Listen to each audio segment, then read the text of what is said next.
Hi friends, ಎಲ್ರಿಗೂ ನಮಸ್ಕಾರ. ಎಲ್ಲರೂ ಹೇಗಿದ್ದೀರಾ? Good morning friends.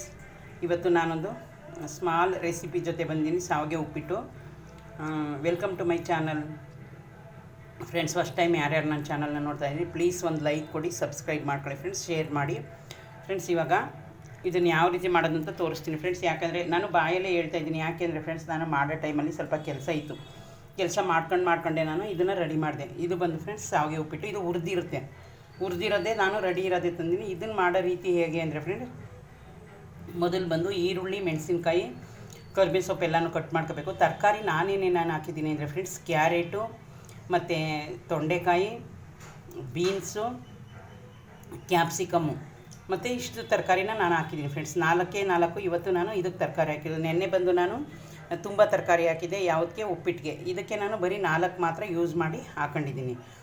ಆಮೇಲೆ ಫ್ರೆಂಡ್ಸ್, ಇದನ್ನು ಒಗ್ಗರಣೆಗೆ ಈರುಳ್ಳಿ, ಮೆಣಸಿನ್ಕಾಯಿ ಎಲ್ಲನೂ ಕಟ್ ಮಾಡಿ, ಟೊಮೊಟೊನೂ ಹಾಕಿ ಮತ್ತು ಕಡಲೆಬೀಜ ಎಲ್ಲ, ಉದ್ದಿನಬೇಳೆ, ಕಡಲೆಬೀಜ ಎಲ್ಲನೂ ಒಗ್ಗರಣೆಲಿ ಬೇಯಿಸ್ಬೇಕು ಫ್ರೆಂಡ್ಸ್. ಬೆಂದ ಮೇಲೆ ಈ ತರಕಾರಿನೂ ಹಾಕ್ಬೇಕು. ತರಕಾರಿಗೆ ನೀರು ಹಾಕೋ ಅವಶ್ಯಕತೆ ಇಲ್ಲ, ಒಗ್ಗರಣೆಲೇ ಬೇಯುತ್ತೆ ಫ್ರೆಂಡ್ಸ್. ಒಗ್ಗರಣೆಲೆ ಬೆಂದ ಮೇಲೆ ನಿಮ್ಗೆ ಎಷ್ಟು ಬೇಕಷ್ಟು ಎಷ್ಟು ತೊಗೊಂಡಿರ್ತೀವಿ. ಇದನ್ನು ಉರಿಯೋ ಆಗಿಲ್ಲ ಫ್ರೆಂಡ್ಸ್, ಹುರಿದಿರೋದು ರೆಡಿ ಇರೋದೇ ಸಿಗುತ್ತೆ.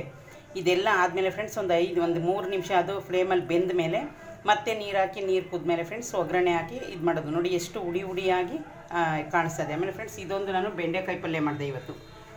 ಒಂದು 1/4 kg ಇತ್ತು ಫ್ರೆಂಡ್ಸ್. ಇದು ಬೆಂಡೆಕಾಯಿಗೆ ನೀವು ಸ್ವಲ್ಪ ಲೆಮನ್ ಹಾಕ್ಕೊಂಡು ಉರಿಬೇಕು. ನಾನು ಯಾರೋ ಯೂಟ್ಯೂಬರ್ ಹತ್ರ ನೋಡ್ಕೊಂಡಿದ್ದೆ. ಅದನ್ನು ಹುರಿದ್ಮೇಲೆ ಫ್ರೆಂಡ್ಸ್, ಈರುಳ್ಳಿ, ಮೆಣಸಿನ್ಕಾಯಿ, ಕಡಲೆಬೇಳೆ, ಉದ್ದಿನಬೇಳೆ, ಸಾಸಿವೆ, ಜೀರಿಗೆ, ಕರಿಬೇವು ಸೊಪ್ಪು ಇಷ್ಟೆಲ್ಲ ಒಗ್ಗರಣೆ ಫ್ರೆಂಡ್ಸ್. ನಾನು ಸ್ವಲ್ಪ ಇವತ್ತು ಕಡಲೆಬೀಜ ಹಾಕಿದ್ದೀನಿ, ನೋಡಿ ಕಾಣಿಸ್ತಾ ಇದೆಯಾ? ಬಾಯಿಗೆ ಕ್ರಿಸ್ಪಿಯಾಗಿ ಚೆನ್ನಾಗಿ ಸಿಗುತ್ತೆ ಅಂತ. ಅದೆಲ್ಲ ಫ್ರೆಂಡ್ಸ್ ಒಗ್ಗರಣೆಯಲ್ಲಿ ಬೆಂದ ಮೇಲೆ ಸ್ವಲ್ಪ ಸಾಲ್ಟ್ ಹಾಕಿ, ಅದಾದಮೇಲೆ ಸ್ವಲ್ಪ ತೆಂಗಿನಕಾಯಿ ತುರಿದಾಕಿದ್ರೆ ಇದು ಉಡಿ ಪಲ್ಯ ಥರ ಫ್ರೆಂಡ್ಸ್. ಚಪಾತಿಗೂ ತಿನ್ಬೋದು ಫ್ರೆಂಡ್ಸ್. ನೀವು ಅನ್ನಕ್ಕೂ ನೆಂಚ್ಕೋಬೋದು. ನೋಡಿದ್ರಾ ಕಾಣಿಸ್ತಾ ಇದೆಯಾ? ಆಮೇಲೆ ಫ್ರೆಂಡ್ಸ್, ಇದಂತೂ ತುಂಬ ಚೆನ್ನಾಗಿ ಬಂದಿದೆ ಫ್ರೆಂಡ್ಸ್. ನೋಡಿ ಎಷ್ಟು ಹುಡಿಯಾಗಿ ಬಂದಿದೆ. ನನಗೆ ವೀಡಿಯೋ ಮಾಡೋಕ್ಕಾವಾಗ ನಾನು ಸ್ವಲ್ಪ ಕೆಲಸ ಮಾಡ್ತಾಯಿದ್ದೆ, ಆಗಲಿಲ್ಲ. ಅದಕ್ಕೋಸ್ಕರ ಇವಾಗ ಫ್ರೆಂಡ್ಸ್ ಮಾಡಿ ಆದಮೇಲೆ ತೋರಿಸ್ತಾ ಇದ್ದೀನಿ. ನೆಕ್ಸ್ಟ್ ಫ್ರೆಂಡ್ಸ್, ಇದನ್ನು ಮಾಡೋದನ್ನೇ ವೀಡಿಯೋ ಮಾಡಿ ಹಾಕ್ತೀನಿ. ನೋಡಿ ಫ್ರೆಂಡ್ಸ್, ಎಷ್ಟು ಹುಡಿಯಾಗಿ ಚೆನ್ನಾಗಿ ಬಂದಿದೆ. ಓಕೆ ಫ್ರೆಂಡ್ಸ್, ನನ್ನ ವೀಡಿಯೋ ನಿಮ್ಗೆ ಇಷ್ಟ ಆದರೆ ಲೈಕ್ ಮಾಡಿ, ಶೇರ್ ಮಾಡಿ, ಸಬ್ಸ್ಕ್ರೈಬ್ ಮಾಡ್ಕೊಳ್ಳಿ ಫ್ರೆಂಡ್ಸ್. ಬಾಯ್.